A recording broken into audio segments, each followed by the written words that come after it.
વક્ફ બિલના વિરોધમાં પશ્ચિમ બંગાળમાં હિંસા યથાવત. એસઆઈટીની તપાસ માટે સુપ્રીમ કોર્ટમાં અરજી થઈ દાખલ. ભાજપ નેતા સુકાંત મજમુદારે માલદામાં હિન્દુ પરિવારોની લીધી મુલાકાત. રાજ્યપાલને પત્ર લખીને નક્કર કાર્યવાહીની કરી માંગ.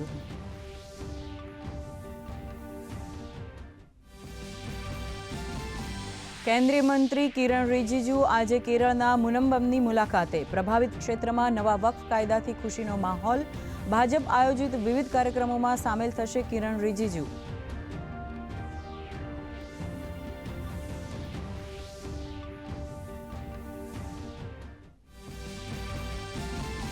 બિહાર વિધાનસભા ચૂંટણીની તૈયારીઓ બની વેગીલી. આજે દિલ્હીમાં આરજેડી અને કોંગ્રેસ વચ્ચે મહત્વની બેઠકની વહેંચણી સહિત મહત્વના મુદ્દાઓ પર થશે ચર્ચા.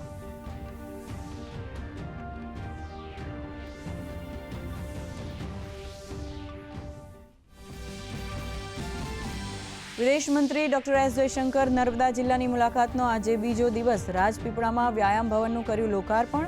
બાળકોની રમત પણ નિહાળી. વિદેશ મંત્રી તેમના દત્તક ગામ લાચરસની પણ લેશે મુલાકાત. સ્માર્ટ ક્લાસનું કરશે લોકાર્પણ.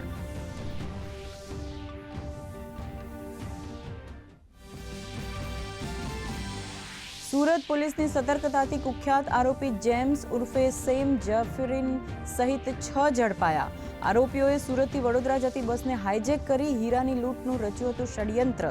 આરોપીમાં મધ્યપ્રદેશ જેલના સિપાહી પણ સામેલ.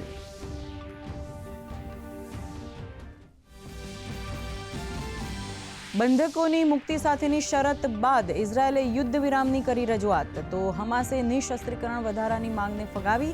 યુએનએ કહ્યું ગાઝામાં અત્યાર સુધીનું સૌથી ગંભીર માનવીય સંકટ.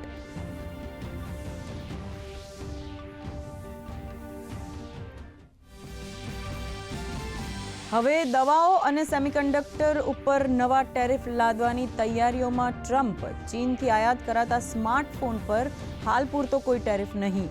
આ નિર્ણય બાદ યુરોપ અને અમેરિકન શેરબજારમાં નોંધાયો ઉછાળો.